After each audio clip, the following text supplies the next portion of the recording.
Bonjour et bienvenue à Vie de foi. Quelle joie d'être là avec vous aujourd'hui et quelle bénédiction pour moi d'être avec vous pour parler de Job. En fait, plusieurs chrétiens ont peur de lire le livre de Job ou plusieurs prédicateurs ont peur de prêcher à partir du livre de Job. Il y a beaucoup de confusion dans le corps de Christ et heureusement, gloire à Dieu, nous avons la parole de Dieu et nous avons le Saint-Esprit qui est là pour nous aider à comprendre la parole de Dieu. Je vais juste faire un rappel rapide maintenant au début de cette émission pour vous rappeler des choses qu'on a déjà vues ensemble depuis le début de la semaine. Notre première chose qu'on a parlé, en fait, c'était sur la bonté de Dieu pour tous. On a voulu établir le fondement, premièrement, que Dieu est bon, parce que si on lit le livre de Job et on n'est pas convaincu que Dieu est vraiment toujours bon, on peut s'imaginer que peut-être cette journée-là, Dieu a accepté que Job était pour souffrir le martyre parce que, on ne sait pas, mais Dieu était de mauvaise humeur cette journée-là. Mais non, on a établi que Dieu est bon, infiniment bon. Dieu est pur, il n'emprunte jamais le chemin du péché. Non, Dieu est infiniment juste, parfait, saint, alléluia. Donc, on établit dès la première émission que Dieu est bon envers tous. Amen. Et j'aimerais juste qu'on mette à l'écran la première image, en fait, qui nous dit, dans Marc chapitre 4, au verset 23, « Prenez garde à ce que vous entendez. Un message de foi vous bâtit spirituellement et rend l'impossible possible. » Gloire à Dieu pour ça. Mais un message de doute vous détruit spirituellement et rend le possible impossible. Donc, la raison pourquoi je fais le rappel sur ça, c'est que dès la première émission, on a voulu vous mettre en garde, vous aviser, enfin, vous dire faites attention à ce que vous entendez. Parce qu'on peut entendre des prédications traditionnelles sur Job, par exemple, qui vont vous dire que Dieu, parfois, permet à l'ennemi de venir vous voler, vous égorger et vous détruire. Mais on a dit faites attention parce que la tradition des hommes peut annuler la parole de Dieu. Dans notre deuxième émission, on a parlé du contexte historique du livre de Job. C'est une chose très importante pour nous de comprendre que le livre de Job a été écrit, en fait, probablement, selon les théologiens, avant tous les autres livres de la Bible. Donc, certainement avant l'écriture de Deutéronome 28 qui nous parle de la bénédiction et de la malédiction, et certainement avant Galates 3.13 qui nous dit que nous avons été rachetés de la malédiction. Donc, Job, c'est un livre qui est absolument vrai, dans le sens il a existé et tout ce qui s'est produit, c'est vrai. Mais aujourd'hui, je suis dans une alliance, gloire à Dieu, à cause de Jésus-Christ. Donc, dans notre deuxième émission, ce qu'on a voulu également établir, donc on peut mettre à l'écran image numéro 2, s'il vous plaît, où j'ai mentionné, par exemple, la réception humaine d'une offre divine n'a rien à voir avec la volonté divine. Et la raison pourquoi on a mentionné tout ça, c'est que des fois, les gens ont établi la volonté de Dieu à partir des expériences vécues ou même à partir des expériences de la parole de Dieu. On va dire, par exemple, bien, si Job a vécu cette tragédie, bien, on peut établir ici que c'est la volonté de Dieu, parfois, qu'on vive des tragédies où on a prêché l'Évangile et puis la personne a reçu, donc Dieu a voulu sauver cette personne. Mais on a déjà vu, par contre, que Dieu veut sauver tous les hommes, n'est-ce pas? Donc, puisque Dieu veut sauver tous les hommes et certains hommes refusent le salut, ça ne veut pas dire que Dieu ne voulait pas sauver la personne parce que la personne en question a refusé le salut. On ne détermine pas la volonté de Dieu à partir des réponses humaines ou de la réception des hommes. Donc, on a parlé de la guérison divine. Ce n'est pas parce que quelqu'un n'a pas reçu sa guérison divine que c'est forcément la volonté de Dieu que la personne soit malade. Vous comprenez? Donc, c'est un point important qu'on a vu dans cette série sur le livre de Job. Et je veux vous encourager, comme on est en train de faire un retour sur toute la semaine, peut-être vous réalisez, j'ai besoin de creuser à ce niveau-là. Bien, visitez le site web emctv.com pour faire un retour, pour peut-être réécouter ou découvrir pour la première fois les archives de l'émission Vie de foi. Dans notre troisième point qu'on a vu également, donc de troisième image qu'on peut mettre à l'écran, nous avons mentionné, par exemple, il est vrai que les paroles des amis de Job sont inscrites dans la parole ou dans la Bible. Il est faux d'affirmer que leur discours reflétait toujours la parole de Dieu. Et c'est une chose qu'on a mentionnée aussi quand on a parlé du contexte du livre de Job. Parce que des fois, on va prendre un texte qui est vraiment dans la parole de Dieu. Donc, c'est vrai, la citation est de la parole de Dieu. La personne a vraiment déclaré telle ou telle parole, mais la personne ne parlait pas forcément pour Dieu ou selon le cœur de Dieu. On peut citer le diable, et vraiment, ces paroles sont vraiment dans la Bible. C'est vrai que le diable a dit telle ou telle chose, mais ce qu'il disait, c'était faux. Donc, ce qu'on a voulu également établir dans cette série, c'est qu'on doit faire attention quand on prend un texte hors de son contexte ou même en dehors, ou prendre un livre en dehors de l'ensemble de la révélation de la parole de Dieu. On doit faire attention, tout comme on a mentionné dans l'Ecclésiaste, qui est un livre, en fait, même dans la Bible Scofield, vous pouvez voir au tout début, quand on a mentionné le livre de l'Ecclésiaste, ce livre est là pour nous présenter le contraste entre la pensée divine et la pensée humaine. Donc, si on prend des textes de l'Ecclésiaste, il faut faire attention parce qu'il y a des demi-vérités là-dedans. Toute la Bible est inspirée, absolument à 100% inspirée de Dieu, est vraie, mais dans cette véracité, Dieu a jugé bon de nous montrer que des fois, le diable compte des mensonges. OK? Donc, ça, c'est très important pour nous de bien comprendre ces choses-là pour bien discerner la parole de Dieu, pour bien interpréter la parole de Dieu. La quatrième image aussi qu'on peut maintenant mettre à l'écran, donc la quatrième image, nous lisons: si Job servait Dieu par égoïsme pour servir ses propres intérêts, il n'était pas vraiment un homme intègre et juste, mais plutôt un hypocrite. Par conséquent, si l'accusation contre Job était vraie, Dieu aurait menti en déclarant Job intègre. Donc, ce qu'on a compris également pendant cette série, c'est que Dieu a été placé devant un défi. Et Job, en fait, toute l'histoire de Job, on a compris, a exonéré, en fait, a déchargé Dieu de cette fausse accusation. Parce que quand Satan accusait Job d'être une personne avare ou être égoïste, en fait, il était juste là pour profiter des bontés de Dieu. En fait, si c'était vrai, non seulement c'était terrible que c'était le rapport concernant Job, mais aussi tout ça reflétait mal sur Dieu qui déclarait que cet homme était juste. Si Dieu mentait, bien c'était terrible. Donc, toute l'histoire de Job, on voit, a déchargé Dieu d'une fausse accusation et en même temps a déchargé Job. Donc, on doit comprendre ces choses-là lorsqu'on va lire le texte de Job. OK, maintenant, notre cinquième image, ce qu'on a vu aussi cette semaine. Si Dieu avait empêché l'épreuve de Job, la confirmation de ces trois faits aurait été empêchée aussi. Par exemple, l'amour de Job pour Dieu, deuxièmement, la droiture de Job et finalement, l'intégrité de Dieu. Amen. Et finalement, nous sommes rendus à notre sixième image qu'on peut également mettre à l'écran pour nous rafraîchir un peu la mémoire de tout ce qu'on a vu cette semaine. En lisant le livre de Job, nous découvrons le cœur du Père pour Job avant et après l'épreuve. Nous découvrons aussi la grâce d'avoir des promesses de protection aujourd'hui. Alléluia, gloire à Dieu. Donc, on a vu plusieurs choses. La bonté de Dieu pour tous, le contexte du livre de Job, le cœur de Dieu pour Job, pourquoi la souffrance de Job, c'était hier, tout ça. Et aujourd'hui, la restauration de Job.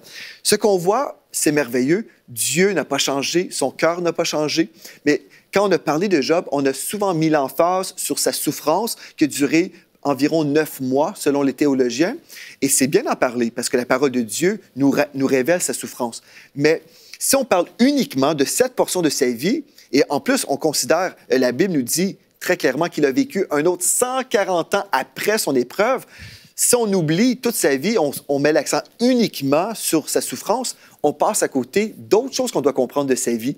Entre autres, hier, on a vu la puissance de la crainte, selon Job, chapitre 3, verset 25. Donc, c'est merveilleux de pouvoir étudier toute sa vie, tout le livre, 42 chapitres, et puis on découvre beaucoup de richesses. Et gloire à Dieu, on peut grandir ensemble dans les voies de Dieu. Aujourd'hui, on va parler de sa restauration, ce qui me fait penser, en fait, qu'on veut, en fait, que tous les hommes viennent à connaître Jésus-Christ et soient réconciliés avec le Père.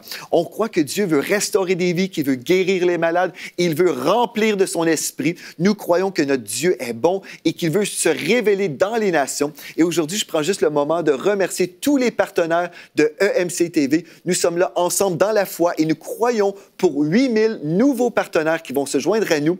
Et si vous croyez dans tout ce qu'on est en train de faire, prêcher l'Évangile, déclarer que Jésus est Seigneur, vous croyez que ce nom doit être proclamé dans les nations, bien vous pouvez vous joindre à cette armée grandissante de gens qui croient que EMCI vaut la peine d'être dans les nations pour vraiment célébrer la victoire de Christ. Et ensemble, nous pouvons croire que EMCI rentre dans une nouvelle saison spirituelle. Donc, visitez le site web emctv.com/8000 et découvrez comment vous pouvez devenir un partenaire de ce ministère qui continue à grandir dans le nom de Jésus. Amen pour tout ça.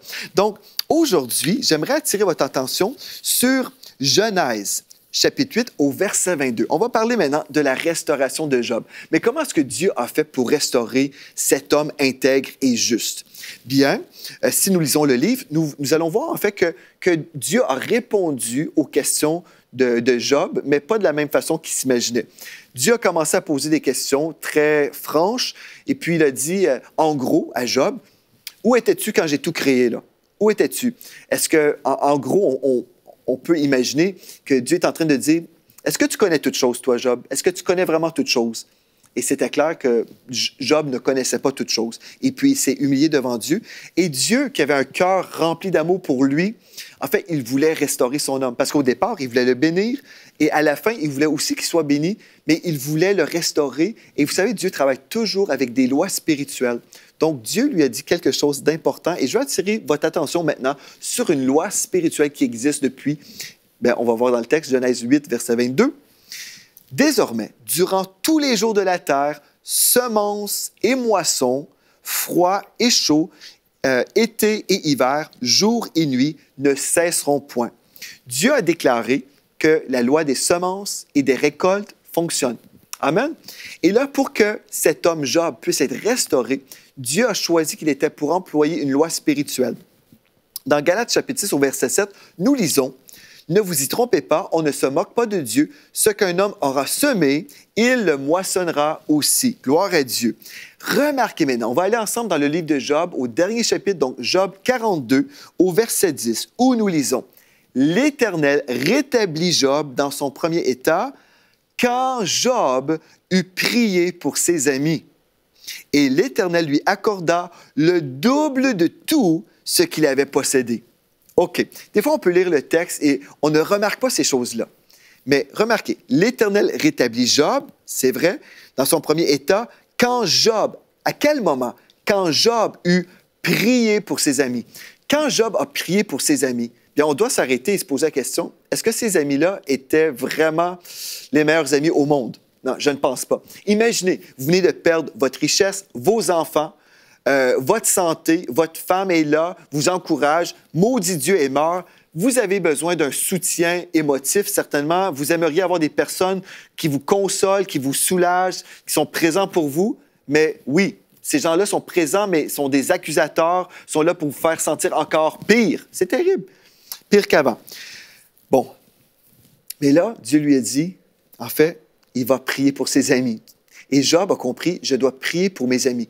Mais pour prier pour eux, ce que Job a dû faire, certainement, il a dû pardonner ses amis.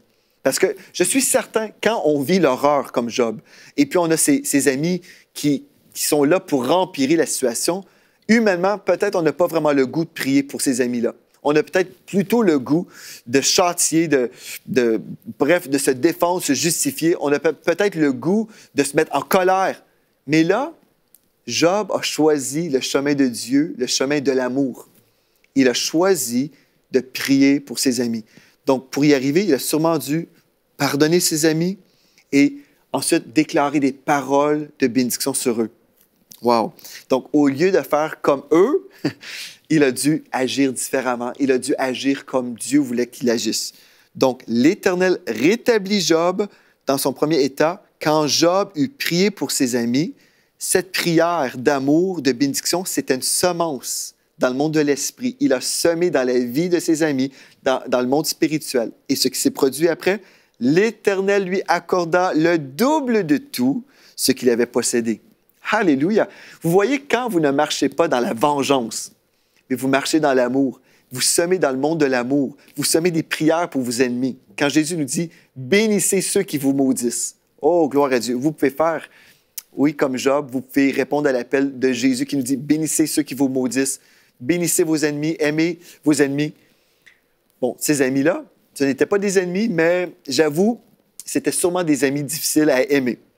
Et là, il a prié pour ses amis, et là, Dieu a vu cette semence, son obéissance, et là, Dieu l'a béni, doublement béni. Gloire à Dieu pour ça. Aujourd'hui, vous pouvez prendre la décision, frères et sœurs, vous pouvez vous décider de ne pas réagir charnellement. Vous pouvez prendre la décision, moi, là, ce que je vais faire, je vais agir selon le plan de Dieu. Je vais marcher dans l'amour. Parce que si Job n'avait pas marché dans l'amour, bien, la loi spirituelle était déjà établie. Hein? La loi spirituelle, c'est que la foi est agissante par l'amour. la foi est agissante par l'amour. Si je marche sur le chemin de la haine, ma foi ne fonctionne pas. Mais là, Job a marché dans l'amour, il a prié, il a béni ses amis, et Dieu a pu prendre cette semence et ramener à Job, le rétablir, alléluia. Et puis là, nous retrouvons dans le texte qu'il était doublement béni. Gloire à Dieu, s'il avait 7000 brebis, mais là, il avait 14 000 brebis. J'ai mentionné dans une des émissions que peut-être Job avait un commerce de fromage de brebis. Hein? On ne sait pas, parce qu'avec autant de brebis, mais qu'est-ce qu'on fait? On boit du lait, bon, peut-être, bref, on peut tisser des vêtements à partir de la laine. Bon, on peut faire plein de choses, n'est-ce pas, avec des brebis. Mais nous voyons que cet homme d'affaires a été restauré doublement. Gloire à Dieu pour ça. Là, on se pose la question, si Dieu a restauré Job, est-ce que Dieu peut me restaurer? Bien, gloire à Dieu, oui, certainement. Mais là, une autre question importante. Devrions-nous croire qu'une telle histoire pourrait nous arriver aujourd'hui? Est-ce qu'une telle histoire pourrait nous arriver aujourd'hui? Bien, revenons ensemble dans le psaume 91. Rappelez-vous ici que le psaume 91 a été écrit après le livre de Job, n'est-ce pas?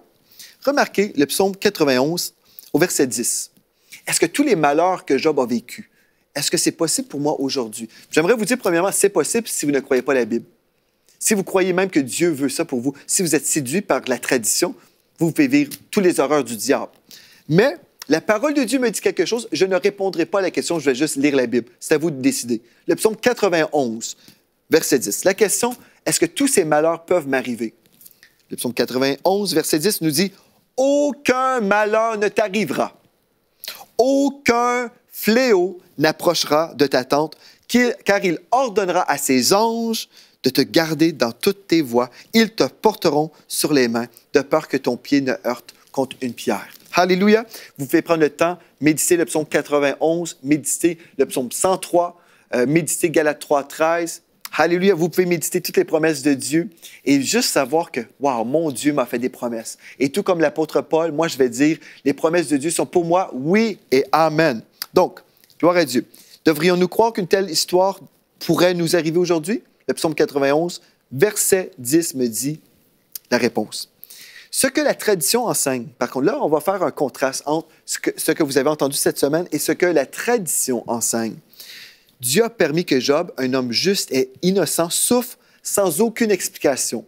Mais cette semaine, on a vu, en fait, qu'il y avait des choses possibles qui pouvaient ouvrir une porte. On a déjà vu ça, mais la tradition nous dit, sans aucune explication, voilà ce qui s'est produit dans sa vie. Déduction traditionnelle, là, c'est que nous pouvons tous nous retrouver dans une situation de souffrance aussi pénible. On peut tous y passer. Et là, la conclusion traditionnelle, si nous souffrons comme Job, nous devons être patients comme lui. Et la preuve biblique qu'on va utiliser, c'est Jacques, chapitre 5, verset 11. Ce qui est tout à fait vrai. Jacques, chapitre 5, verset 11 nous dit, « Voici, nous disons, bienheureux ceux, ou les prophètes, qui ont souffert patiemment.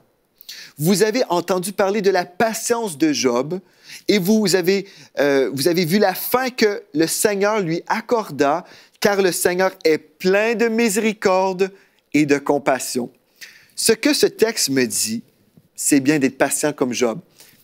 Patient comme Job. Mais qu'est-ce que ça veut dire? Job n'a jamais maudit Dieu. Même s'il ne comprenait rien, il n'a jamais maudit Dieu. Alléluia pour ça. Si vous passez par une épreuve, ne maudissez pas Dieu. Ne vous mettez pas en colère contre Dieu.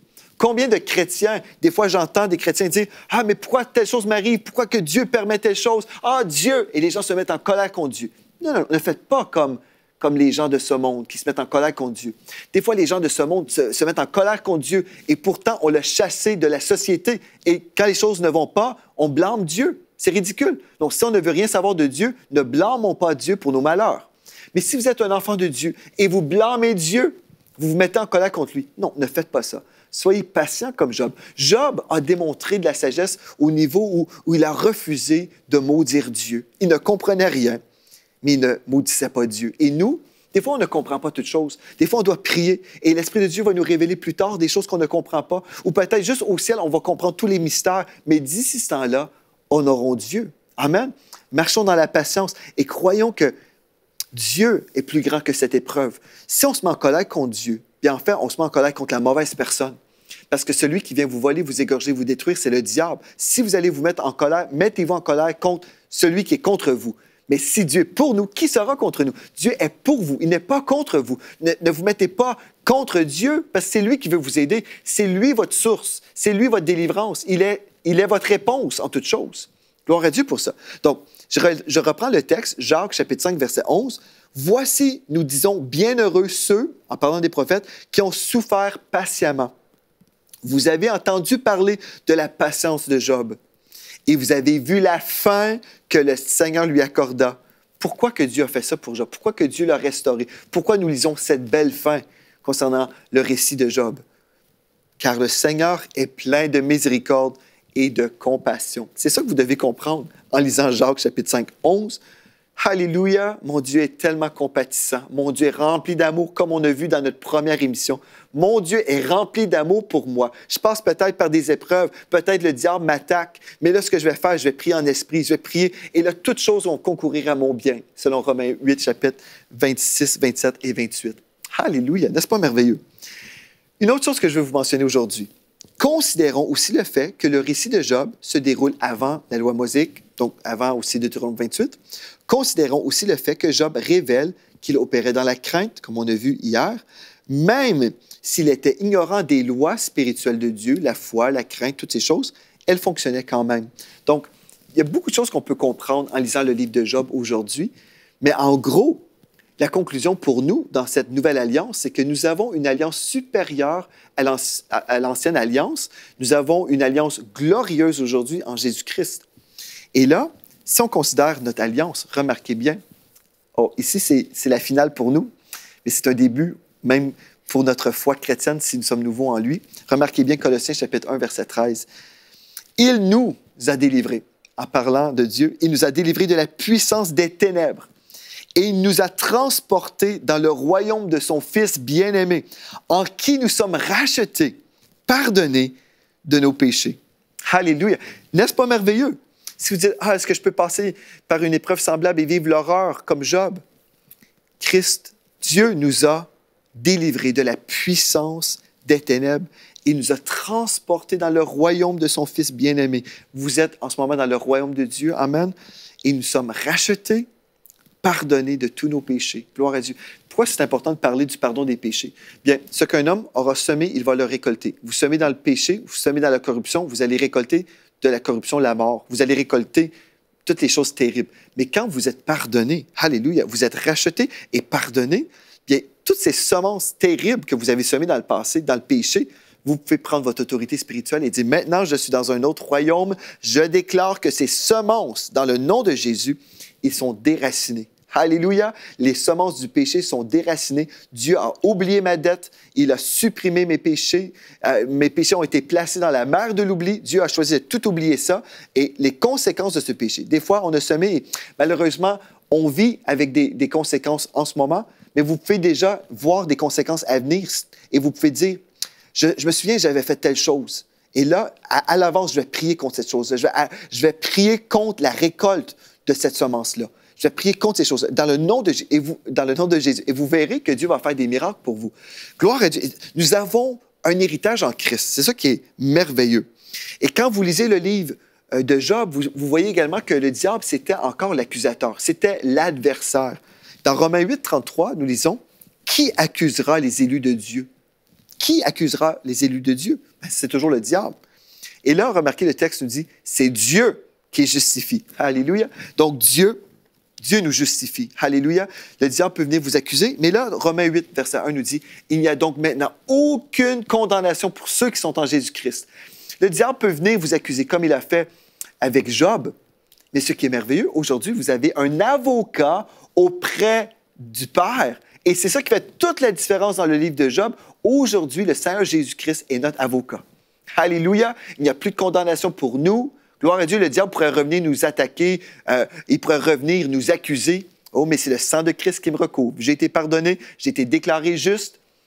Gloire à Dieu. Et puis toutes ces accusations tombent par terre. Alléluia. L'histoire de Job, c'est un récit véritable, mais il ne se reproduira pas dans ma vie, ni dans la vôtre, si vous croyez que vous avez été délivrés de la puissance des ténèbres. N'est-ce pas merveilleux de savoir ça? Aujourd'hui, nous vivons dans une dispensation différente. Alléluia. Gloire à Dieu. Et là, en terminant, je vais lire un dernier verset. Gloire à Dieu. Dans 1 Pierre, chapitre 5, au verset 8. Il est écrit, « Soyez sobres, frères et sœurs, soyez sobres, veillez. Votre adversaire, le diable, rôde comme un lion rugissant, cherchant qui il dévorera. » Dieu ne nous dit pas, écoutez, des fois, vous allez passer par des situations comme Job, et puis acceptez toutes ces choses-là, acceptez tout ça. Non, Dieu ne nous dit pas ça. Il dit, soyez sobres, veillez, soyez alertes. Pourquoi? Votre adversaire, le diable, rôde comme un lion rugissant, cherchant qui il va dévorer. Au verset 9, résistez-lui avec une foi ferme. Résistez-lui. Dieu nous appelle à être réveillés, certainement, à discerner. Mais si Dieu nous appelle à discerner, c'est parce qu'il ne veut pas qu'on soit attaqué. Sinon, il dirait, laissez le diable faire. Non, non, mais il nous dit, discernons, là. Nous devons discerner, être alerte et faire la part des choses. Est-ce que cette chose vient contre moi ou est pour moi? Si cette chose est pour moi, bien, gloire à Dieu, je le reçois comme un cadeau de Dieu. Parce que tout don parfait vient du Père des Lumières, chez lequel il n'y a ni ombre de changement ou de variation. Donc, résistez-lui avec une foi ferme, sachant que les mêmes souffrances sont imposées à nos frères dans le monde. Le diable peut susciter de l'opposition spirituelle, il peut susciter de la persécution contre nous. Mais Dieu nous dit, résistez-lui avec une foi ferme. Soyez dans la foi, comprenez les promesses de Dieu. Comprenez que Dieu a rétabli Job. Comprenez que Dieu veut vous rétablir. Si vous êtes défaite, si vous êtes malade aujourd'hui, si vous êtes dans la dépression, si vous êtes dans la pauvreté, croyez dans le Dieu du rachat, Galates 3:13. Croyez que Christ vous a racheté de la malédiction. N'accueillez pas les œuvres du diable, croyant que c'est Dieu. Non, frères et sœurs, tournez la page sur la tradition des hommes, parce que cette tradition annule la parole de Dieu. La prochaine fois que vous allez vous retrouver dans une réunion de guérison, vous allez à l'église et puis il y a une réunion de guérison où vous êtes dans une croisade d'évangélisation et là, vous voyez des signes, des prodiges et des miracles et vous êtes là, vous êtes bénis. Oh, gloire à Dieu, est-ce que Dieu va peut-être me guérir aujourd'hui? Est-ce que Dieu va faire quelque chose dans ma vie? Et là, le diable vous dit, non, pas pour toi. Tu es comme Job. C'est ça que le diable fait. Vous pouvez chasser cette pensée. Dans le nom de Jésus, non, je ne suis pas comme Job. Je suis en Christ et j'ai des bénéfices aujourd'hui, étant un enfant de Dieu et co-héritier avec Christ. Donc, chassez toutes les mentalités traditionnelles, entrez dans votre destinée dans le nom de Jésus, bénéficiez de votre salut, cette délivrance en Jésus-Christ et allez de gloire en gloire. C'est merveilleux. On étudie le livre de Job ensemble et nous découvrons aujourd'hui, encore une fois, nous sommes bénis et je déclare sur vos têtes, vous êtes doublement, triplement bénis en Jésus-Christ. Alléluia. Merci d'avoir été là. Écrivez-moi à videfoi@emctv.com, videfoi@emctv.com et dites-moi comment le Seigneur vous a touché cette semaine. D'ici à la prochaine fois, soyez richement bénis. L'heure est arrivée pour EMC d'entrer dans une nouvelle saison spirituelle. Nous croyons Dieu en ce moment pour 8000 nouveaux partenaires, des gens de foi qui vont semer 35 $ ou euros par mois, qui vont croire avec nous pour une grande récolte d'âmes. Est-ce que vous êtes partenaire aujourd'hui? Sinon, l'heure est arrivée. Croyez avec nous et devenez un partenaire de EMC dès aujourd'hui. Dès maintenant, donnons pour faire entrer EMCI dans une nouvelle saison. Pour faire votre don, rendez-vous sur emcitv.com/8000.